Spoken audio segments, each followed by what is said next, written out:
right. Hello, everybody. Happy Thursday.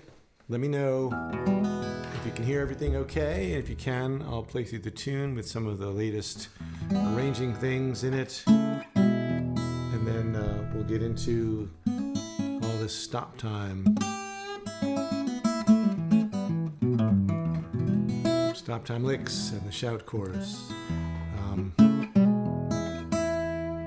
Okay, sound is all right. Excellent. Oh, hang on. Turn this light on.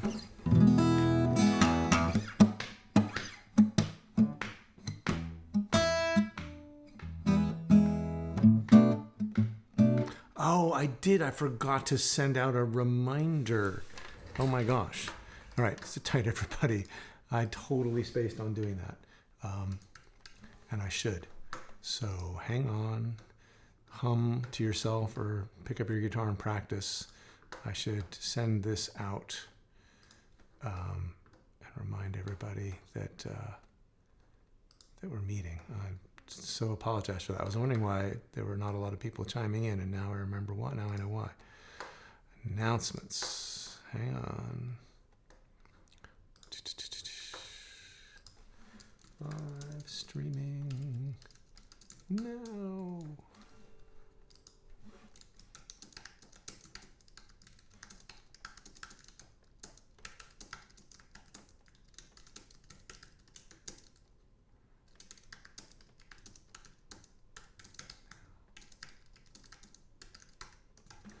Okay, so close. The smooth, professional, well-oiled machine that is the Fingerstyle 5 is I can't even finish that sarcastic thought. I'm trying to type and talk at the same time. Let's send everybody the link. Here's the link. Send that out. Da-ding, da-ding, da-ding.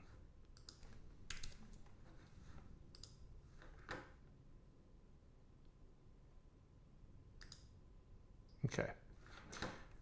Everybody's been emailed.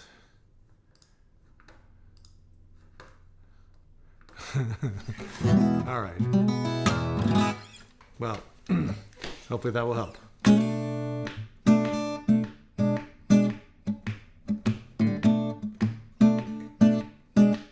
I did send out a monthly schedule, but I think a lot of people do count on the reminder.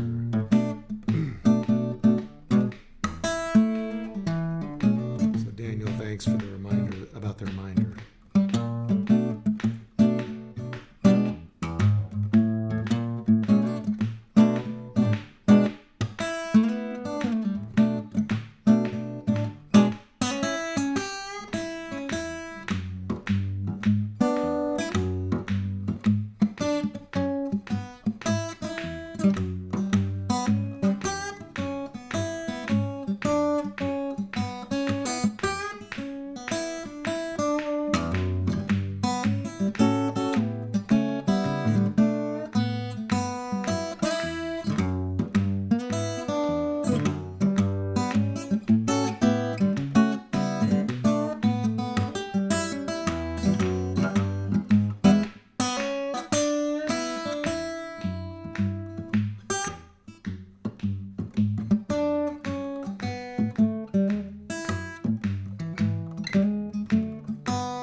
Okay, so welcome if you're just joining us, and that's a relatively complete arrangement of the whole tune. And hang on, I'm trying to just put one more thing on my desktop here, and it doesn't want to.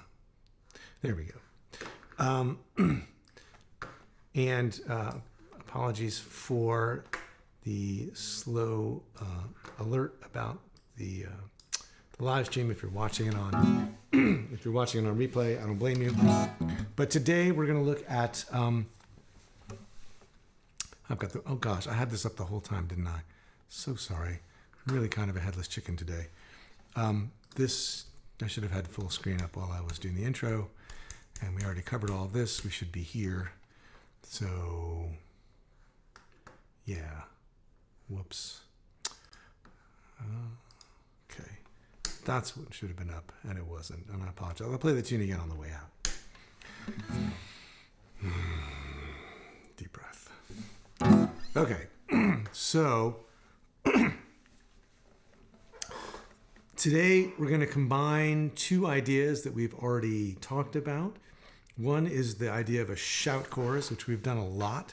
The shout chorus being a prepared kind of riff-based idea that's usually the conclusion to a solo or the beginning of a last section before you come back to the melody. And it usually only takes up part of the form. So on a 12-bar blues, you might have a shout chorus for the first 4 bars. On an 8-bar blues, you might have a shout chorus for the first 4 bars. In this case, we've got a 16-bar tune. So what I'm calling the shout chorus is this section that takes up the whole A section, the first 8 bars of Big Surly.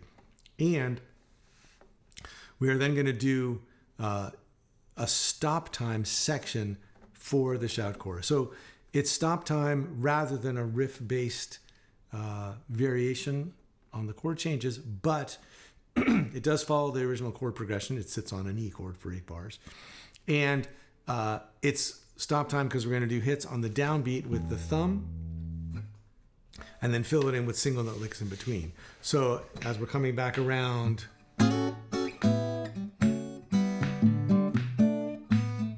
last 4 bars of the tune, say, or maybe you're improvising here.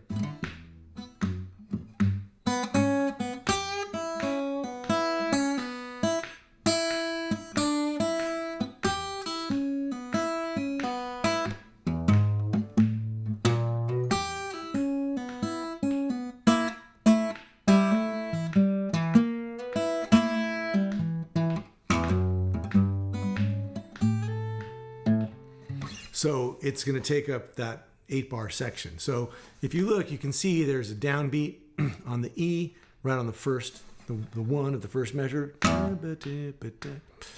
Measure 2, measure 3, measure 4. It's a little bass walk up, 1 and 2 and 3 and 4 and then measure 5, we got the bass again. 2, 3, 4, it carries through bar 6, and then bar 7, single note stuff again, and then in bar 8, a syncopated walk up that comes right out of the original tune to take us into the B section. So then on top, it's single note blues licks made up of basically minor pentatonic with the major 6 added in. So here's minor pentatonic, and then here's the 6 of E, like that. So I wrote out this 8-bar version, and then we've got a bunch of licks and permutations. So you can think of this as the model stop time, because the stop time usually is somewhat improvised. The stops themselves are part of the arrangement, but the licks are usually improvised. And this is more of a band thing usually. And the credit for inventing stop time or popularizing it generally goes to Louis Armstrong. I had a professor in college who explained the idea of stop time in a Louis Armstrong tune as, this chasm is going to open up in front of the soloist, and the arranger has put the chasm there on purpose to give the soloist something to leap over. And not only is Louis Armstrong going to leap over the chasm, he's going to put on a show as he does so. So it's the stop, and then the soloist has to get to the next landing spot, which in our case is the top of bar 3 or the top of bar 5 or the walk up in bar 8, right? So you've got these stops, which are going to be pinches for us.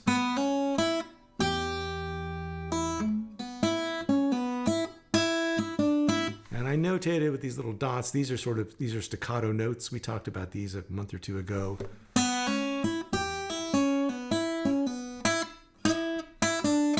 So they're stopped by your right hand staccato, we call them. So you play the note, you rest your finger back on the note. Same thing with the thumb.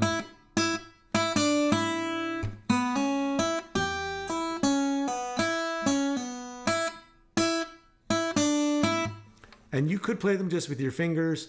I've been experimenting a lot over the last year with bringing my thumb over when it's not busy with the bass.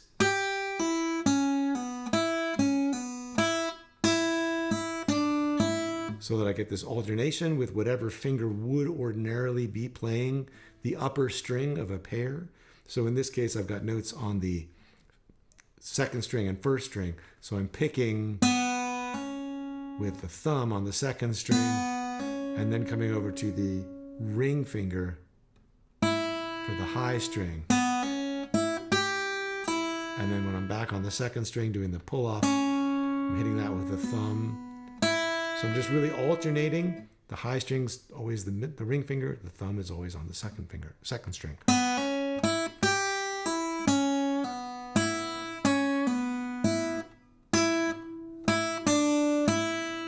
And then the next phrase, which is really just like a shortened version of the first phrase, right? The first phrase lasts for almost 2 measures. The second time, we just play this bit, which is exactly the same as this bit without this elongated part here. But then that gives us time to play this bass walk up. And then we repeat that first phrase again and end it with a blues phrase.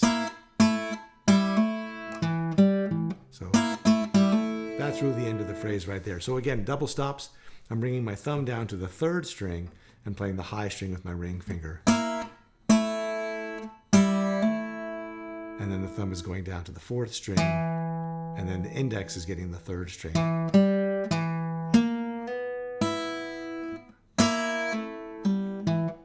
And the thumb is traveling down third string to the fourth string. So that whole second line, I'll play it really slowly.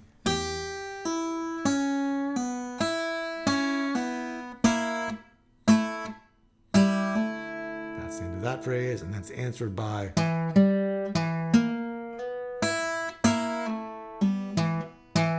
and then walking up to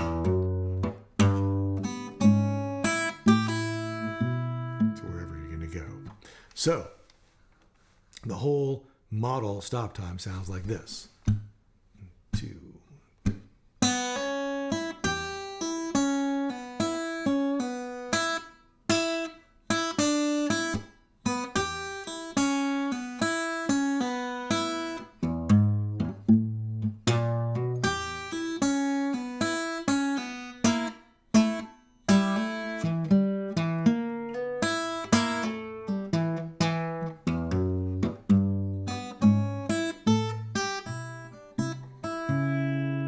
Like that. So that's the actual stop time. And so again, in context, if you're coming around from soloing, like maybe your second time through soloing on the form,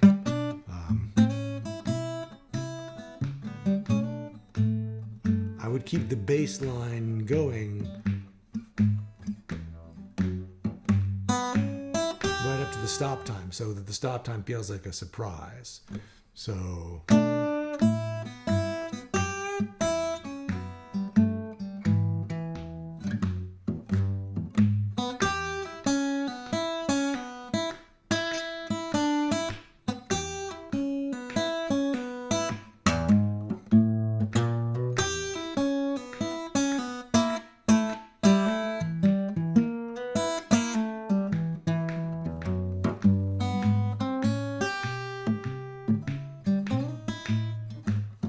So on.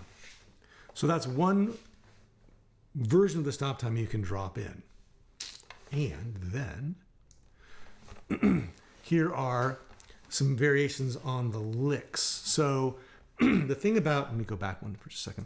The thing about these licks is they've got this little pickup phrase, but then it's really just an eighth notes kind of thing that always ends on the and of one, like this. All right, 1 and 2 and 3 and 4 and like that. So, and then that lick, as I said, gets repeated a bunch. And then these answers here are these blues licks, like this one right here. I mean, they're all blues licks, but this one is a more sort of consciously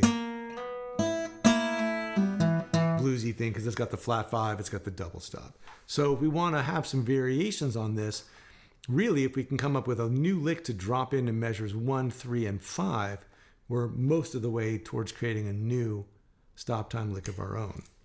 So here's 4 different possible single note licks. Here's the first one. That's the one that's straight out of the model, right? Just pulling off on the high string, pulling off on the second string, hammering on the second string. So this one right here, flat 3, root, 6, 5, root, 5, 6, root. And then the next one, like this, is a variation where we're going up to the 4th.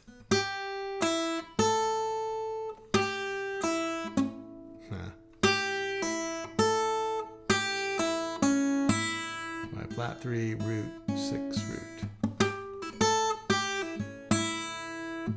And then here's one that goes down before resolving on the high string, which is pretty fun to play. Pull off from the flat 7, flat 5, back to 5, pull off from the 4 to the flat 3, root, and root. And again, I'm following the same kind of protocol of thumb is moving down the strings, always going to the next lowest string and then playing the note above it with a finger. So index, thumb, thumb, ring. And if you try this and compare it with doing it all with your fingers, I think you will find that it swings harder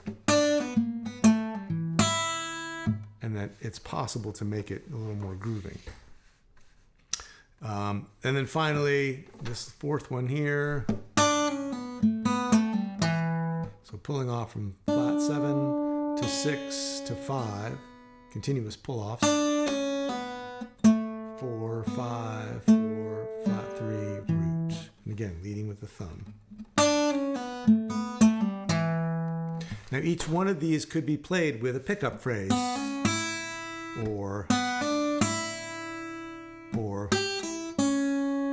something like that. So going to the first one or going to the second one,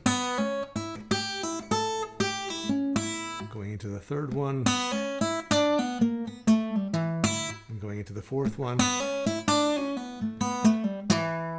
So these are very modular. You play the little pickup phrase in, and then you do the lick. And then here are some variations for bar 7. We could do these different blues licks. Here's the original one.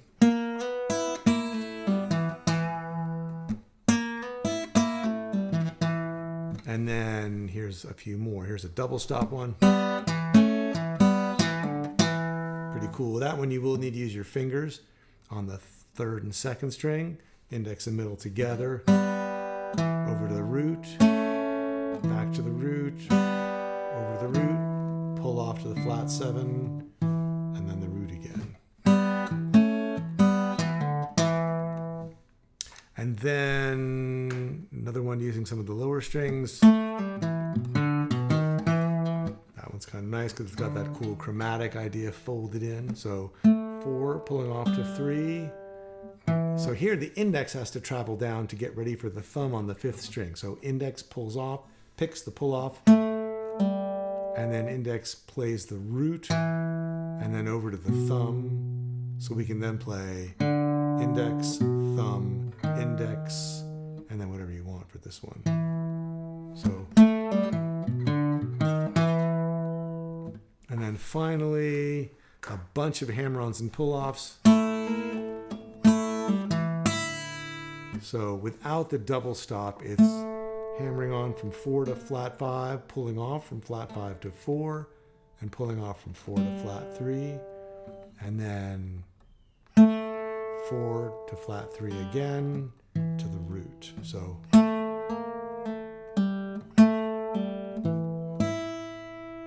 one and 2 and 3 and 4 and then with the double stop on beats 1 and 3.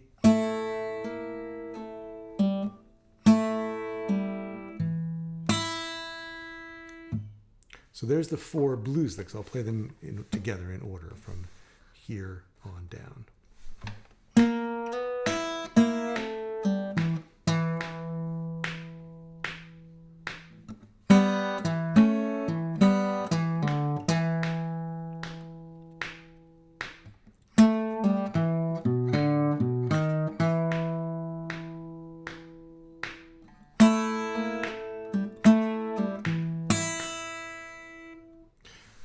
So there are the blues options. And then here are the ways that we can start to mix and match some of these. Notice that they've all got, I'm using just the same pickup phrase each time to keep it simple. Here's the original stop time that we had on page H.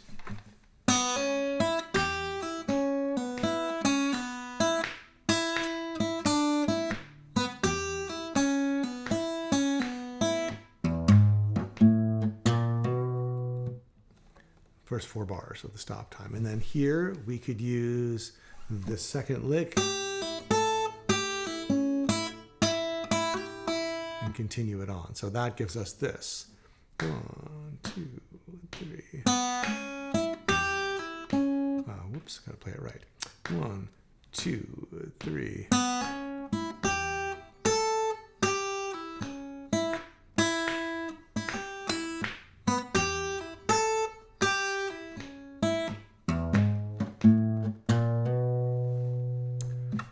Next one, permutation number 3. The lick is, so we fold it in like this. 2, 3.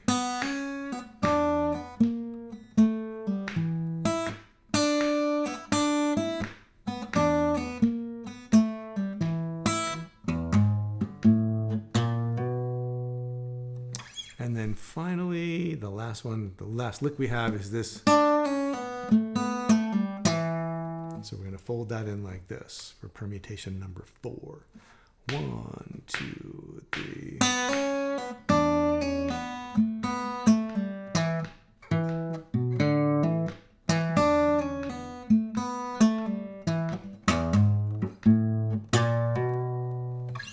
So we have all those different variations for the first 4 bars of this shout.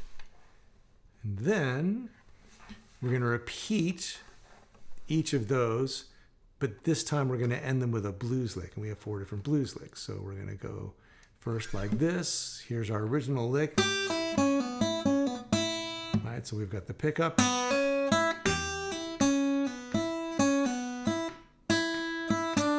now here's the blues lick. And here's the walk up to the 4 chord. So this is bars 5 through 8 of the shout. So we could have this lick and this blues answer. Together we get this.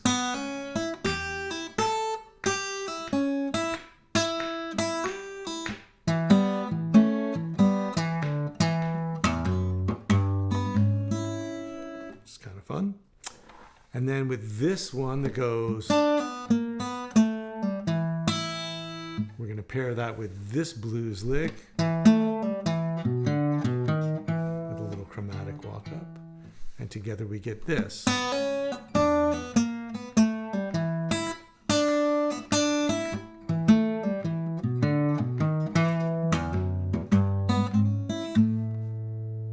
And finally, we will pair this blues lick.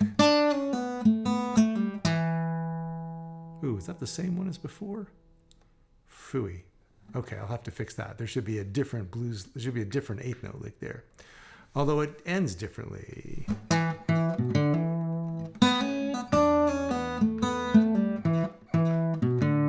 And then the blues lick that this one ends with is...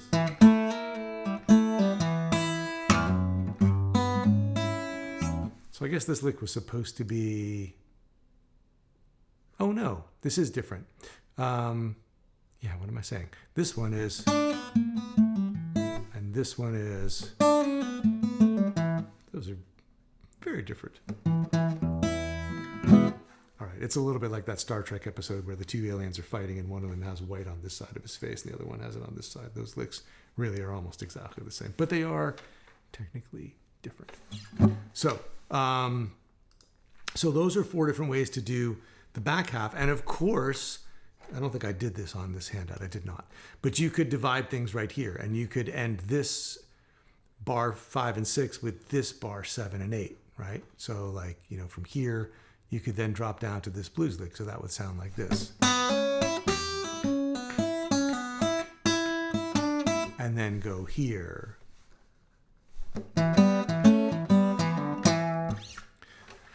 And of course, you could sort of mix and match the openings as well with the first 4 bars, with the second 4 bars could be different. So there's a lot of possibilities here because you could take any one of these versions for measures 1 through 4, and you could mix any of those with any of these. So that already would give you, I think, 16 possibilities.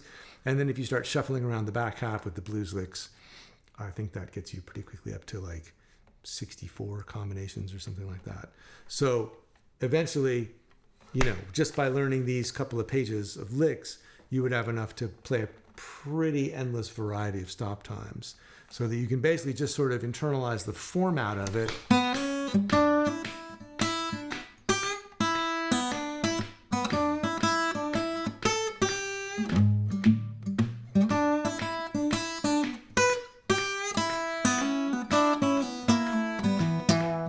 Right, so it's one lick answered by or continued, and then repeated shorter bass run. Repeat the first lick, bluesy lick, maybe with some double stops, and then walk up. And so once you have that basic idea, there's a little less to coordinate because you're not trying to match it with a constant thumb, whether steady bass or walking bass or whatever. So you're kind of getting a chance just to practice single note licks. And I kind of love the whole stop time thing because when your thumb is tied up doing the bass, it is a little harder to play more elaborate licks. But once you create this stop time opportunity, you could really, whatever you can fit in those 2 bars can be... It can be up the neck, it can be chromatic, it can be whatever. I mean,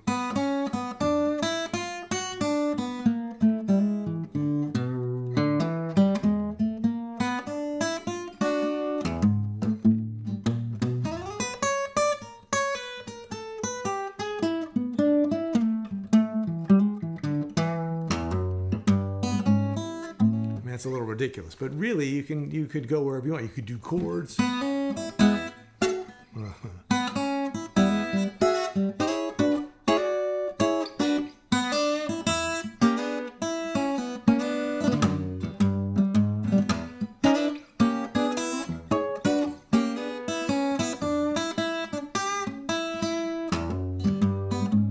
I'm just trying to do it on the fly, so they're a little bit clunky, but you get the idea. There's this room to pretty much do what you want as long as you're basically doing E7 stuff.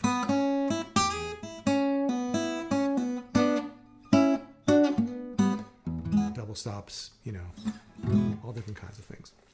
So that's basically what that is. And just a reminder, where it lands in the tune is,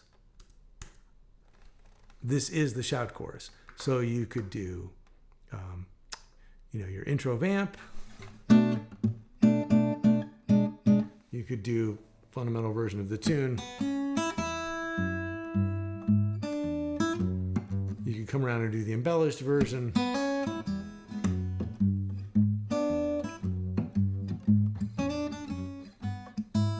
And so on. You can go into your solo.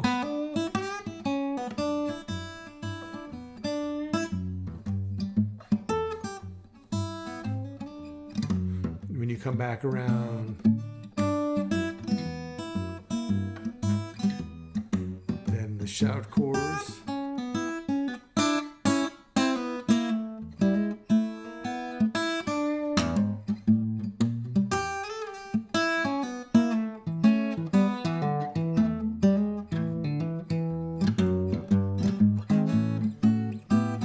And at that point, you could go into the back half of the actual tune, or you could keep improvising over the B section and then come back around, do your vamp, do your embellished out, whatever. But that's basically where it fits into the big picture.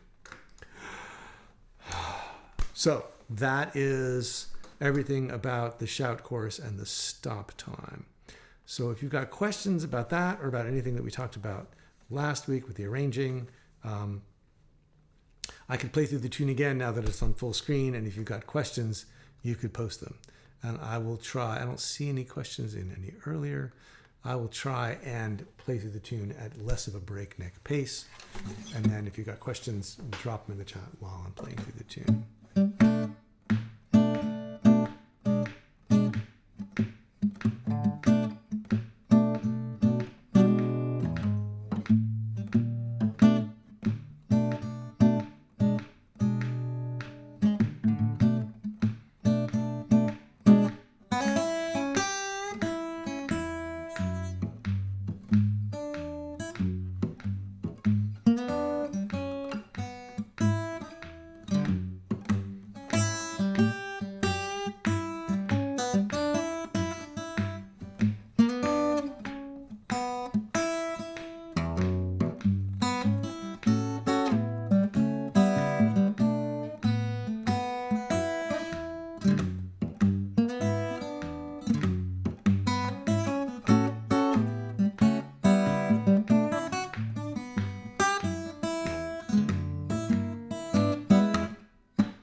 Okay. Well, a shout chorus, Mark, is a section of the tune that is sort of pre-arranged or worked out, and it's a little bit of a deceptive term because it doesn't always take up a whole chorus or a whole time through the form. It's usually sort of chord based. It's usually sort of a repeated riff idea. It's not in this case, but it comes from big band music from like the 30s, like Count Basie and Benny Goodman and Fletcher Henderson and all those kind of people. And it's the idea that like you've got like the tune, and then maybe you've got some solos, and then the shout chorus is when the band comes in with like these big prearranged figures, and like they maybe play this big sort of, you know,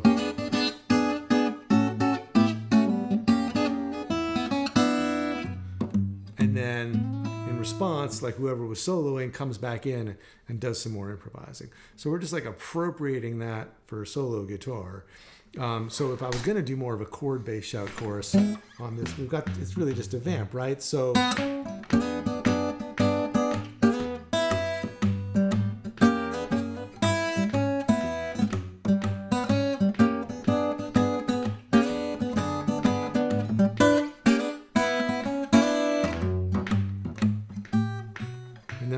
to playing single notes, it feels like it's gone from like this whole riffing kind of situation down to some single notes. So in this case, I'm calling it a stop time in the sense that it's taking up the first 8 bars of the 16 bar form, but we're going to do stop time instead of the shout chorus, meaning stop time meaning like some hits followed by single notes in between.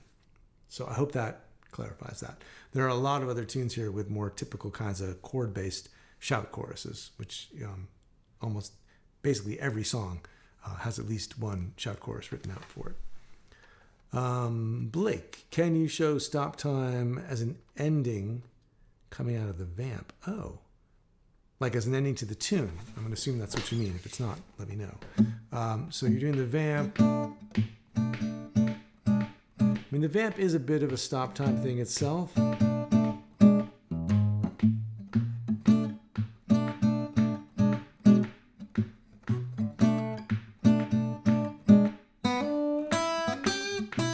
I mean, you could treat the vamp as a stop time thing and put some single note licks in between the vamp hits.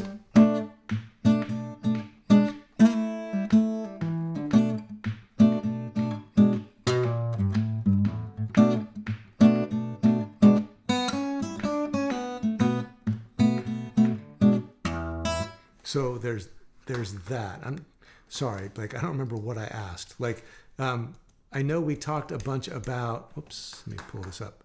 Oh gosh. And then I didn't have this up while I was trying to talk about it just now. I know we talked about improvising on the vamp with the fills. So are you talking about that? Or are you talking about going from the vamp back to the shout chorus or the stop time stuff for the very end?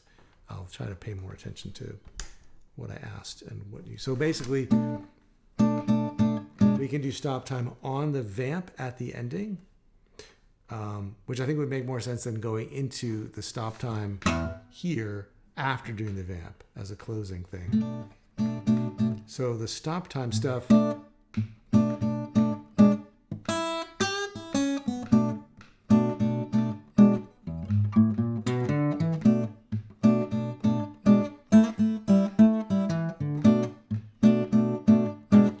that's what you're talking about. I can talk about that more. If it's not, let me know. Because there's a bunch of this stuff. Let's see, where did I put all this stuff? Yeah.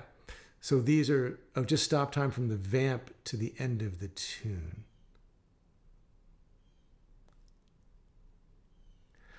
Oh, I think I understand. Like, basically what would it sound like to do the vamp and then do stop time, and then, let's see, so if you did the vamp, oh, I see, and then,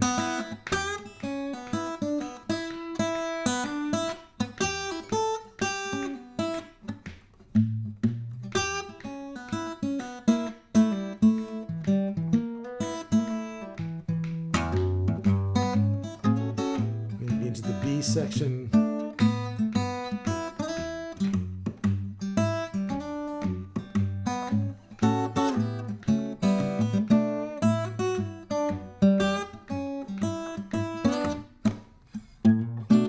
So if to close out the tune.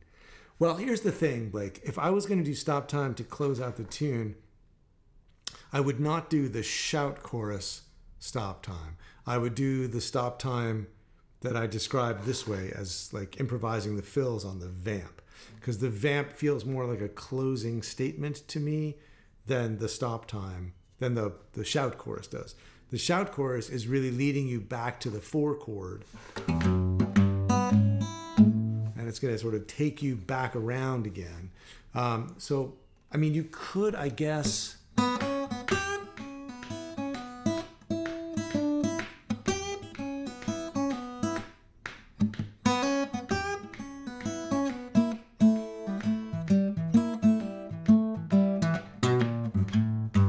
Yeah, as long as you don't have a walk-up bass line, as long as the bass line is maybe descending, it works better. So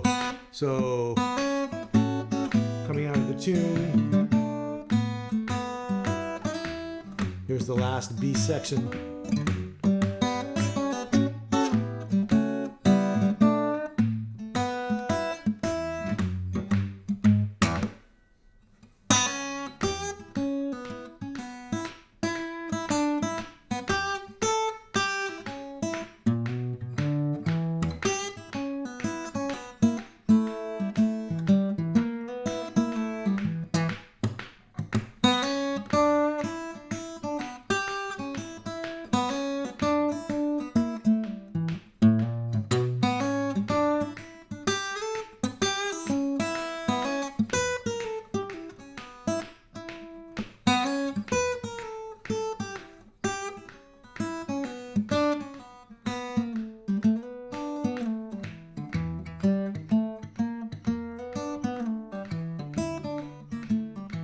I kind of like that, actually. That never would occur to me. That's kind of a cool way to end it, right? You could go out on stop time as long as you don't make the big walk up at any point. You can just basically sit and keep doing 2-bar fills with the bass.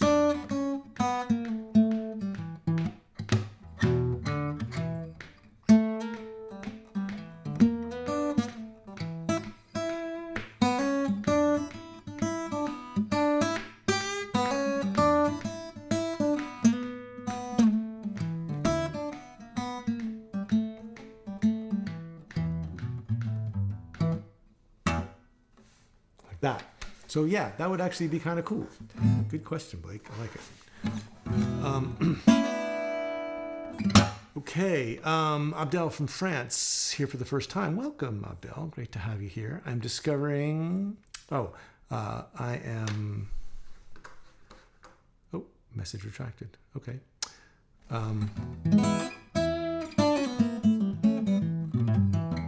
Okay, well, so that clarifies that. So yeah, that's always kind of fun. It didn't occur to me to put the stop time there, but once you have these elements working, you can move them around sometimes. It may take a little bit of tweaking to figure out how that's going to work, but it can be done. So I'm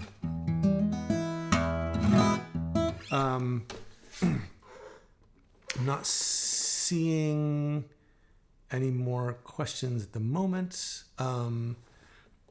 So next week we'll go over the B section, the bridge in a little more detail, and regroup and talk about anything else we need to. And then in October we will start with Key to the Highway, which we're going to also do in E, but with a steady bass, and there'll be some different kind of bass moves than what we've been doing for the last few months. Also, next week, I'll be doing some live streams on the YouTube channel, a 3-part series on groove elements, which everybody here is pretty familiar with, but for people who are not familiar with the idea of working on right-hand coordination piece by piece, I'm going to basically take a tune we've already done, How Long Blues, and do some live streams on the channel, the public channel, about applying the horizontal three-step, about applying the rudiments, and about how to turn a song from the fundamental version into the embellished version using bass runs and chords and triplets. So that stuff everybody here basically already knows, but if you've got friends who play or who might want to sort of check out some additional lesson material beyond the usual YouTube stuff, or get kind of a feel for what the live streams here are like, the idea is to kind of live stream about some of that stuff on the channel so that people can see what that's about and get some of those ideas in more detail. Also, I don't usually do tab for the YouTube channel, so there's going to be like a PDF for those workshops on YouTube, which you're welcome to attend. It's just stuff you probably already know. If you want to go over it again, you're more than welcome to be there. And if you want to let other people know about it, that'd be great. So that's a couple things that are coming up. There was a pretty extensive discussion on the forum over the past week about the 3-month process versus the 1-month process. I'm still trying to get a feel for what people in the I want it more often camp are actually looking for. Like, what I'm trying to figure out is, do people who want more to work on want just literally, here's the tab for another song, another arrangement, here's something to chew on, it's harder, it's this, it's that? Or is it having a complete walkthrough of another piece of material with all of the improvisation and arranging stuff? Because I feel like, and from the feedback I've gotten, for the majority of people, the pace for going through all that stuff, the 3-month pace is working. But I have read all of the feedback, and I know there are some people who would like just more stuff. And so if that means mostly more intermediate and advanced players here who just want another tune to work on, that's not a very difficult thing to provide. Walking through that tune with all the improvisational details is kind of another story. So I'm just still kind of trying to collect info on what the interest is and what specifically people feel is missing. I also realize that a lot of people are perfectly happy with the 3-month process. I'm not planning to ditch the 3-month process. I'm pretty committed to it because I think educationally, I think it works really well. That's been the evidence since we started doing it. But I also don't want people who feel like they lose interest to be left out in the cold, feeling like they're kind of running out of stuff to work on. So if I can provide some additional repertoire, I'm just trying to figure out what that would look like and what it is actually that the repertoire wanting members are actually looking for. So if you have thoughts about that, post them now or put them in the forum or add to the thread that's there or start a new thread, because I'm just trying to sort of figure out where people are at with all of that. And then finally, it's that godforsaken 18 months or so when I remake the website and remake everything that tells people about the Fingerstyle 5 membership. And while I was in Colorado this summer, there were a handful of folks, some of you are here on the stream today, who were nice enough to sit down with me and my phone and shoot a little like 1-minute video about what they like about, what their favorite thing is about the Fingerstyle 5, or what the thing is they've gotten the most out of from being here. And so I'm collecting more of those. So if you want to take a minute at home with whatever like video setup you have, it can just literally be your phone in the front yard or whatever. If you have a thing that's your favorite thing about the membership, or a favorite thing that you've gotten out of it, or a reason you would give someone else to say, oh, well, here's why you should do it, and you want to shoot one of those and send it to me, you can send video files to David at fretboardconfidential.com.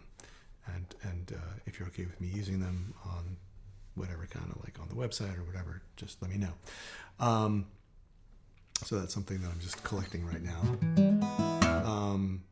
things that people said were like, oh, I really like that we focus on actual like guitar skills, not just, learning the tab, or I really like that I'm learning how to improvise, or I really like that I understand what I'm doing now, or whatever. So I'm not fishing for praise so much as just trying to figure out how to communicate to people who don't do this why they might want to do it. And the best way to articulate that is to understand what everybody who is doing it is doing it for and what you're getting out of it. Blake. Jim. I've been too busy over the summer to enjoy learning this tune, but that's just me. From Blake. One thought on 3-month process. It takes me more than 3 months to get good at the tune. So go 3 months, then a 1 month tune that we could choose to do or skip, and a 3-month tune. Yeah, I think I sort of did that a little bit last year because some of the original tunes we only did for a month.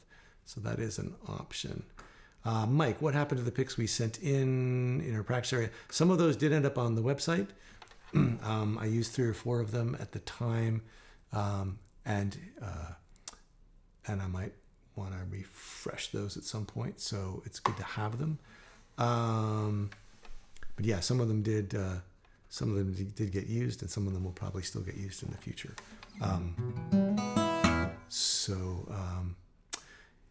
Yeah, the summer,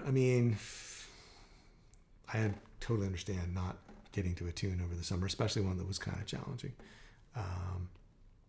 So that makes sense.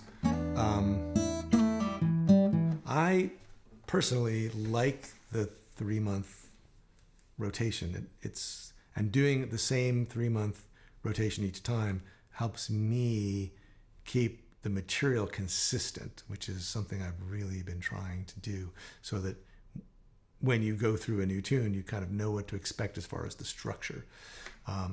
What I was considering doing was somewhere in the middle of that 3-month cycle, posting another tune, maybe, just the song itself, right? Like 16, 32 bars, something like that, the 12 bars. And just saying like, here's something else to work on. In some cases, there have been tunes that I've been asked about, like my tune Chromatic Nocturne, which is a pretty tricky thing. There's tab for it out there, but I could repost it here with some, a little bit of additional discussion about it. A lot of people have asked about standards. So maybe posting like a fingerstyle arrangement of a standard, meaning literally like, here's the 32 bars of Indiana or All of Me or Sweet Georgia Brown or whatever it is. So that you have like a complete song arrangement to work on, even if it's not all tricked out with like intros and endings and improvisation and stuff like that. My instinct is that most of the people who are asking for more material are on the more advanced end of the spectrum, and so I'm sort of assuming I could just say, here's the song, and they can run with it, as opposed to working through, all of the stuff with me. But that's, again, something that more feedback would be great on. Mark, do you think it's worth learning how to use a flat pick? I'm not great at it, but sometimes feel I need it. That's a very timely question for me, because after years and years and years of being strictly playing with my fingers, I have just started playing certain things with a pick again.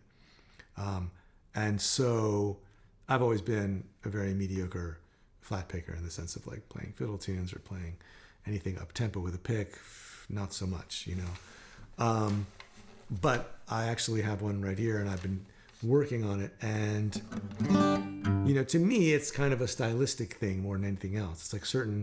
It's like, what are the tools for a given idiom? Like if you're going to play bluegrass, you could be this sort of idiosyncratic player who solos with their fingers, but the sound and the drive and the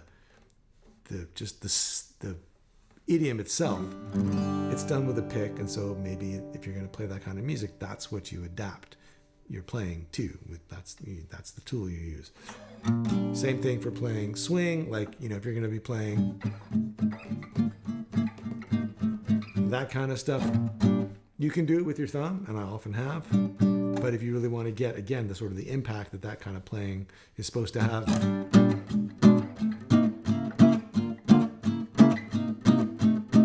part of the sound and the technique is with the pick. And even single note playing,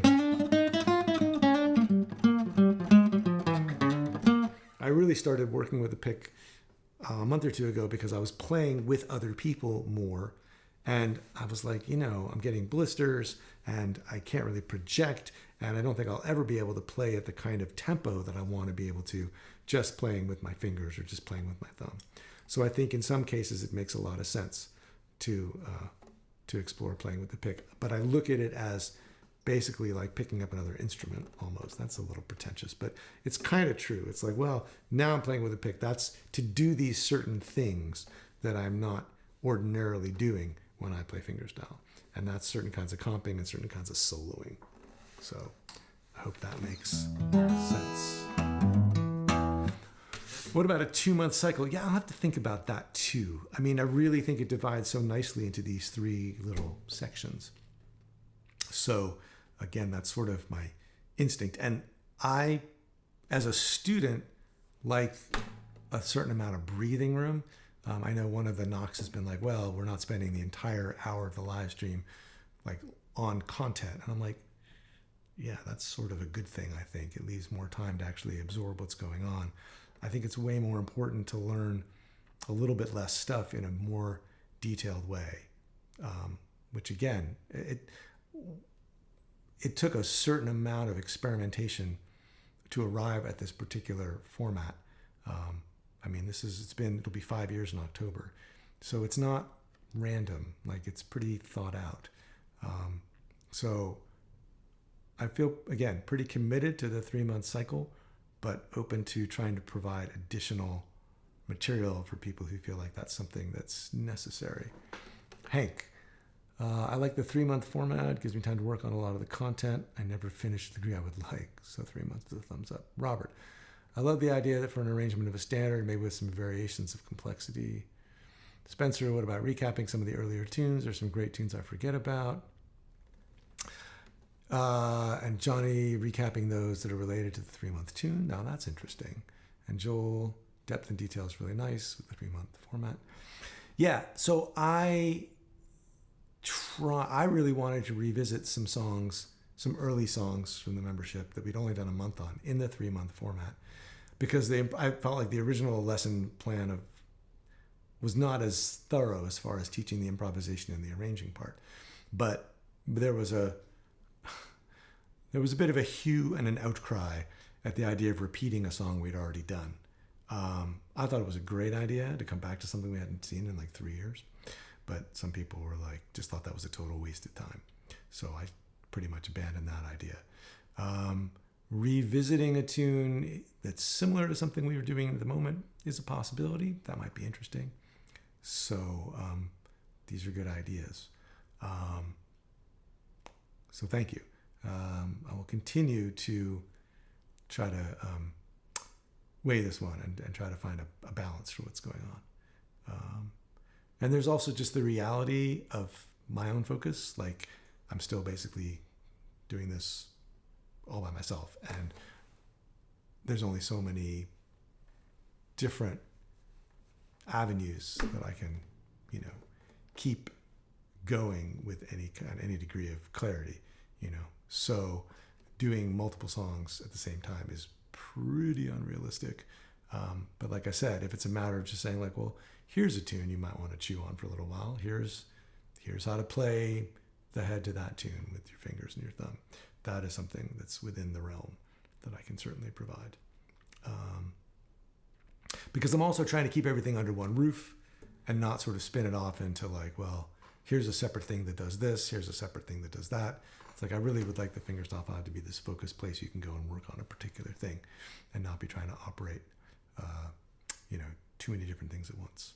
So, yeah, Jim, I agree. Like, I think, Blake, 3 months on St. James Infirmary. See, I'd be super happy to go back and do that. I think that would be really interesting. And I think we would all get a lot out of that.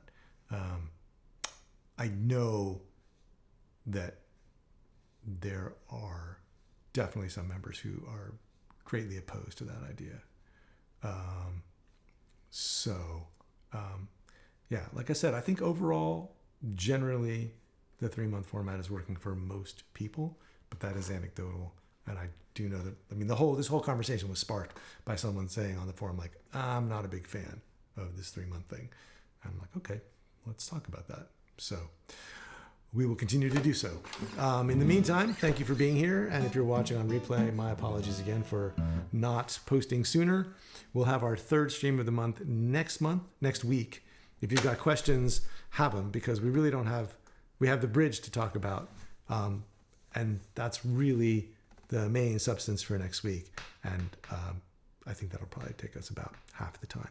So I'm happy to get into other things along the way. So keep those thoughts coming. And if you want to take this discussion about, if someone wants to start a thread on the forum about revisiting older tunes, I'd welcome that, because I'd like to know what people think. And I could start that conversation myself, I guess. But if somebody wants to, have at it. All right. Thanks for being here, everybody. I'll see you.